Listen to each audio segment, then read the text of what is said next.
So this, as you know, is all about finance. All the topics and discussions are about finance. And I actually had the privilege of going to an event last month and speaking to a gentleman who has a Fortune 1000 financial advisory company. This guy only has 160 clients, but he manages $43 billion for those 160 clients.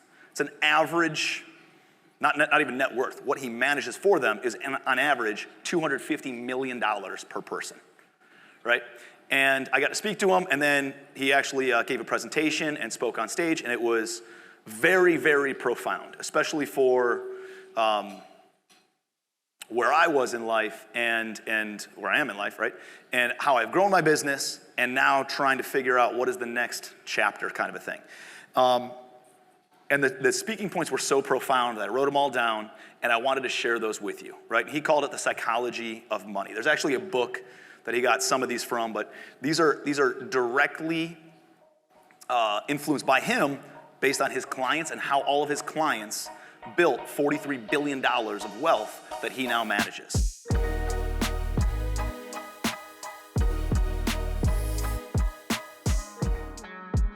And so I don't have these written down up here, but I want you guys, obviously you can take notes if you decide to. And he essentially had 7 items that he discussed. The first one in the psychology of money was respect luck as much as you respect risk. You know, risk we think is something we can calculate for. No, risk is what you cannot see. Risk is what's left over after you think you've thought of everything else. You know what risk is? Risk is like these black swan events, like a September 11th. Risk is a COVID-19. If you talk to any financial forecaster, any economic indicators in January of 2020, not a single person would have said that the entire world would have shut down within 60 days. Not one. That is risk, right? And you got to respect risk and respect luck as much as you respect risk. See, they're essentially both things that you can't really control. It's like opposite sides of the same coin, right? Sometimes it can go this way, sometimes it can go this way. But it's the same elemental power, if you will. You know what else he said? He said, the luckier you are, the nicer you should be. And that's pretty true. He said, how do you spot an idiot? You look for the cruelest person in the room, right? So respect luck as much as you respect risk. Number 2, boom and bust cycles are inevitable. What does inevitable mean? They always happen, and they happen over and over and over again. To think that we are always on a rise is naive at best. It's like high tide and low tide.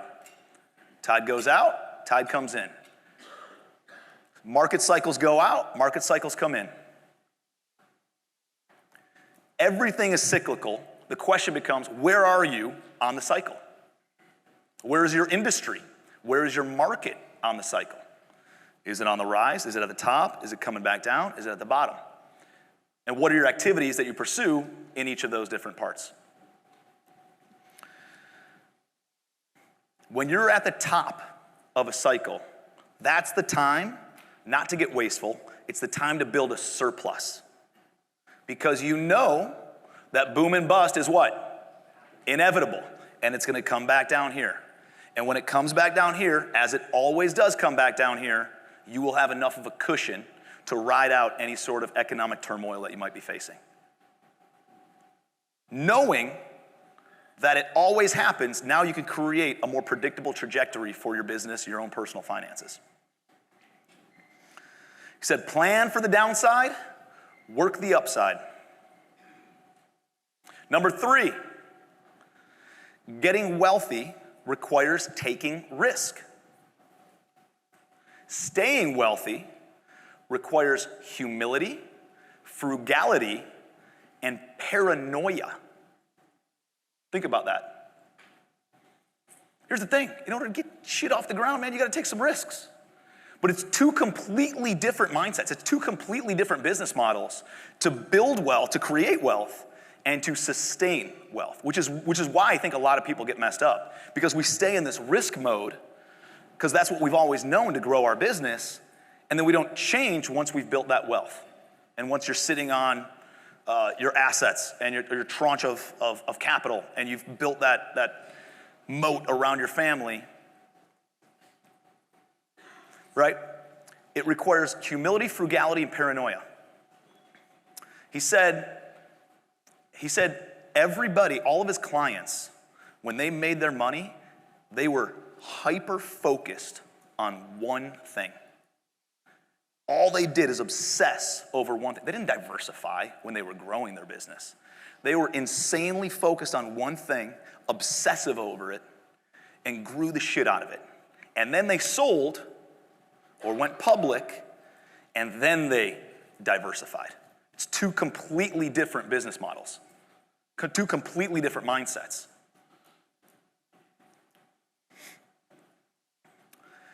They said staying wealthy is about being financially unbreakable and leaving room for error, knowing that markets are cyclical, it's going to come back down here, and you built a cushion. And defining enough. What is enough for you? Because once you have enough defined, and what that is for you, now you're not taking unnecessary risks. Now you do deals because you want to do deals, because they're great deals, not because you have to do a deal. So defining what is enough for you. Number 4, all wealth is relative. There's always going to be somebody who's further ahead, right? There's always going to be somebody in a bigger house, with a nicer car, with taking bigger vacations. Stop moving the goalpost. Stop moving the goalpost. Appreciate what you got. Like, how many people 5 years ago this was their dream, to be where you are today in your business? 5 years ago, it was mine. Couldn't imagine, could I ever get there? But you keep moving the goalposts. Chris Lem and I were talking about this. Another 6 to 12 months. If I get this deal done, then I'm there, right? Then I'm going to be okay. Then I'm going to be happy. You're moving the goalposts over and over and over and over again. Enjoy the ride, right? Appreciate what you've got. Comparison is the thief of joy. But comparing where you came from to where you are today, that creates joy. That can create a lot of happiness. The size of the gap between your expectations and your reality will define your happiness. Following that? So the smaller the gap, the happier you're going to be. The bigger the gap, the unhappier you're going to be. Charlie Munger, who was 99 years old, passed away in November, business partner to Warren Buffett, and really like the brains behind Berkshire Hathaway. He said a lifetime of happiness can be created with low expectations. By having low expectations. Hey, I expect that contractor to steal money. Hey, I expect that building to burn down one day. Hey, I expect that. Like, it happens. If you expect it, then there's no surprises. Versus, I think I'm going to get wildly rich and never have to work again off of this one singular deal, and then when it doesn't shake out the way that you hoped it did, right? Now, that's the gap between happiness and unhappiness. Number 5. There's a difference between rich and wealthy. Did you guys know that? One can buy nice stuff. The other can buy freedom. Rich people buy things, typically. The wealthy use money to buy time. Write this down. Every dollar of asset, think about your balance sheet and your net worth and the assets you own, the liabilities you own. Every dollar of asset is part of your future that you own. Every dollar of liability is part of your future that somebody else owns.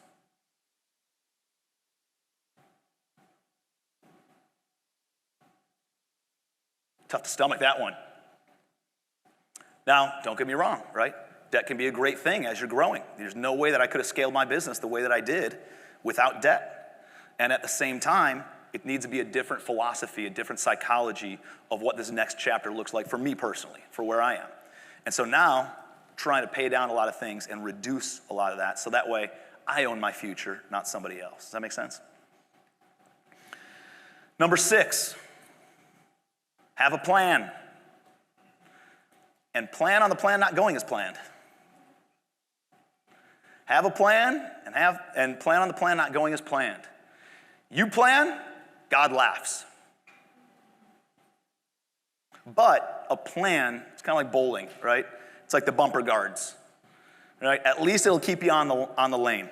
At least you're not going to fall into the gutters if you have a plan. Write it down, plan it, execute on the plan, work the plan. And finally, number 7,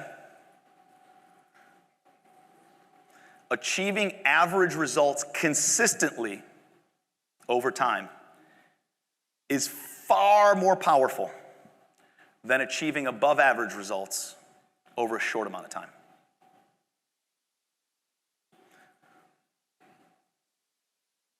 Consistent results. You've heard me say it before. It's not grand slams and home runs and swinging for the fences that wins ball games. It's base hits after base hit after base hit consistently over time that wins baseball games, that runs up the scoreboard. Swinging for the fences, hey, maybe, but you also have the most strikeouts. For the guys with the most home runs also have the most strikeouts.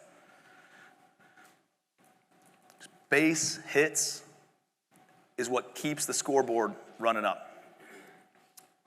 Pigs get fed, hogs get slaughtered. Kind of goes back to knowing you're enough, right? Know your game, play your game, and stay focused on your game. Don't look left, don't look right. There's a lot of shiny objects out there. Know what you're good at, know what you like doing, keep your head down, and work the plan. And I promise you, you pick your head up in 3 to 5 years, your mind's gonna be blown based on how much farther ahead you are than you ever wished you could have been. Are those helpful? Write those. Hopefully you guys wrote those down, reflect on those. Every single one of those could be its own book, right? So hopefully that's helpful for you guys. It was super helpful for me, created a lot of clarity in what my plan is moving forward. And hopefully that does the same thing for you.